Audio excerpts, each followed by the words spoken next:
Oh, hey man, what's up? Oh, before I forget, your friends are actually planning a surprise birthday party for you this year. Yeah, dude, it's gonna be really cool. They're keeping it top secret just so that, you know, it feels super special when the day finally comes, so it's gonna be crazy. Oh, what's that? Oh, I ruined the surprise. Oh, because when they try to surprise you, you're not gonna, oh no. Oh, and worse yet, because you and I barely know each other, I could be entirely lying to you, and that means that they're not actually planning anything, and then you're gonna be disappointed when it doesn't deliver, even though that's to no fault of their own. Oh no! Oh, dude, that sucks. That happened to you, man. Anyways, I gotta go, tell somebody that their friends are planning a frickin' surprise birthday party.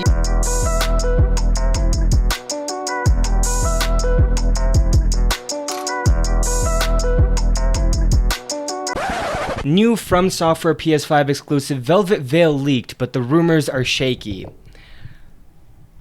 What am I supposed to do with this information? Video game leaks are nothing new, although much like game delays, I feel like they've kind of spiked during the pandemic just because people are working from home and things aren't as secure as they could be. And part of what keeps this leak culture, I guess, alive and well with people and forums dedicated to this stuff, and even prominent figures in the games industry throwing out unofficial information left, right, and center, is that leaks kind of trick you into thinking they're a good thing. When you see a sequel of a game you love be leaked, or a new IP from a studio with a great reputation, or a remake of either one of your favorite games or one you've been wanting to get to for a while, it gets you excited like, wait, is this actually happening? What was previously just a pipe dream or something that you weren't sure about now has some kind of hype and information swirling around on the internet, and you can't help but look at that and say, I hope this is true. And I think this is the reason that a lot of people are apologists for leaks and contribute to them so much. It might not be the only reason, but I'm sure a big part of it is, hey, people get excited and happy when they see this stuff, so what's the issue? If people enjoy seeing this, then why should it not exist? Well, I guess first of all,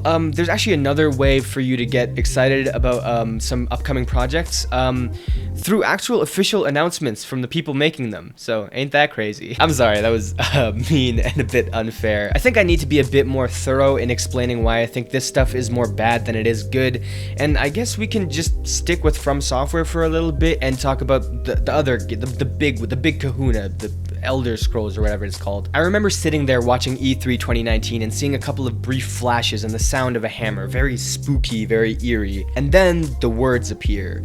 A new world created by Hidetaka Miyazaki and George R.R. Martin. Now, I personally haven't read A Song of Ice and Fire, but I know what that name means. And I had just binged through all of the From Software games. I played Sekiro when it came out, that was my first one, and then I ripped through the rest of them. All of that was months prior, and I'd fallen in love with these games. So my reaction should have been, holy crap, no way, what? But instead, it was, oh, damn, so I guess that was real. Because I saw it leak a week earlier. The leak didn't ruin the trailer since so little information was put out there, and seeing the imagery for the game was so cool and the meat of that reveal, but I lost part of my enjoyment for that moment. I lost the surprise factor of something crazy that you didn't expect being right there. When it leaked, I couldn't be fully excited because who knows if it's real, who knows if it's getting shown soon, etc. And then when I saw it, it just confirmed what I basically already knew. That experience, I still remember 2 years later, it lost a lot of its muster, which is a really weird sounding word. Is that just me? Sony's future game showcase was so exciting for me because I barely saw any leaks. I managed to avoid it somehow, and both shows were a big surprise to me. And that energy has not been matched by like any other conference ever. The thing is, when a game is leaked and it's shown shortly afterwards, that's kind of the best case scenario. That's the good side of the coin, and it's still a little bittersweet. The other side of the coin is much worse, when reputable leakers let us know that something exists and then it never comes to fruition, or at least seems like it never will. Do you guys remember that rumor that there was a Castlevania game in the works that was heavily inspired by Bloodborne and it was going to be coming to the PS5 around the launch window?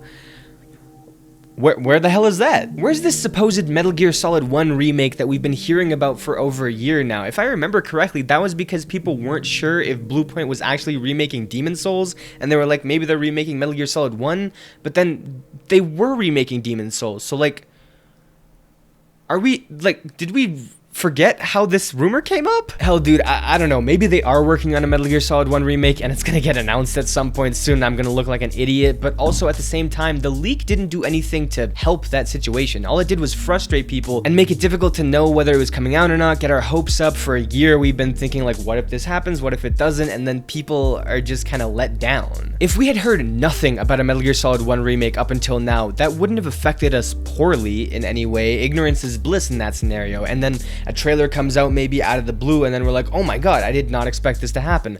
But instead, we're here for like a year thinking about maybe this thing exists when there's a very real chance that it absolutely doesn't. I started thinking about this a long time ago, back when popular leaker Navtra announced that the Sony Samurais were after her and she was gonna make like Rihanna and ghost us. Where's the album, Riri? It's been 5 years, I miss you. Apparently she was scared of being found out, so she dipped, and it kind of made me think, who is winning in this scenario? As a fan, the best a leak can do is make me feel excited, but wary and mistrusting of that exact excitement. At the worst, I can be utterly disappointed because hard as I try, it's difficult to not be at least a little hopeful when a leak comes out, and that hope can be easily dashed. As a leaker, I guess you get some clout as an anonymous figure on the internet, at least some types of leakers, which, like, I get wanting validation, right? I'm on YouTube, okay? I clearly want validation for my existence. But the thing is, in that scenario, if you get caught, you could lose your job and also tens or hundreds of thousands of dollars, and that's happened before. Some people wind up avoiding that by sharing info that comes from a third party, like they're not actually signing anything legal, so they're not in trouble if they say anything that they hear. But pretty likely their original sources, or at some point down the line there was something kind of naughty happening, and so that person, it's just a weirdly dangerous thing to do for them. And then obviously maybe the game gets exposure from the leaks and excitement, but also it can ruin surprises, paint your game in a bad light, set people's expectations in an unfair way, or reveal things way too early and then people actually start to lose interest because it fades out of the public conscious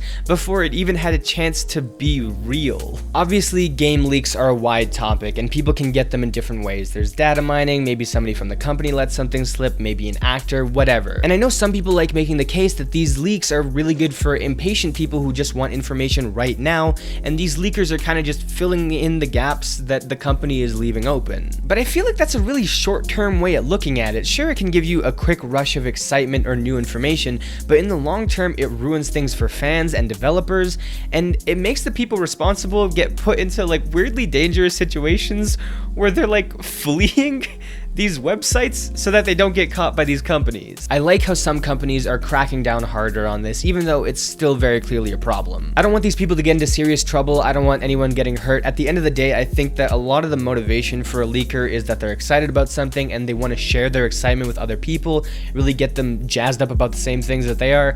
And even though I disagree with the execution of that, I still don't want them getting screwed over because of this. But I don't think it's a bad idea for companies like Nintendo and Sony to kind of strong arm a little bit, just let them know that they're not taking it lightly, just so that people stop risking their jobs and stuff like that for a few screenshots of Fortnite Chapter 2. Try explaining that one to your wife. Honey, I got fired from my job and sued for almost $100,000, but it was worth it because kids now know you can swim in Fortnite. I saw a Reddit post saying that developers should just plant false information and have that get leaked to counteract this, but I personally think that's a horrible idea. If that false information that they're leaking is kind of exciting and cool, then people are going to be really disappointed in the final game not having those things, and they're gonna feel like it didn't deliver. And then if the fake information you're giving out is bad, then people are gonna write off the game and say bad things about it before they've had a chance to play it. So it just feels like there's only bad outcomes from that scenario. While that solution might not work, hopefully somebody can think of something to make this a little less prevalent in the games industry. I know you might say, hey, just don't pay attention to these leaks if you don't want to see them, but it always gets sprinkled in the pages and sites that I do want to see, so it's kind of hard for me to avoid, especially now, because it's, I run a gaming YouTube channel, so I feel like I need to be at least a little up to date on gaming news. But I don't know, what do you guys think? There isn't really a moral or call to action for this video. It's just something that I had on my mind and I wanted to talk about it. I wanted to discuss with people in the comments. So if you do have any opinions on it, do leave it down there. If you're new here and you enjoyed this, I guess, subscribe, and hopefully I'll see you guys next time.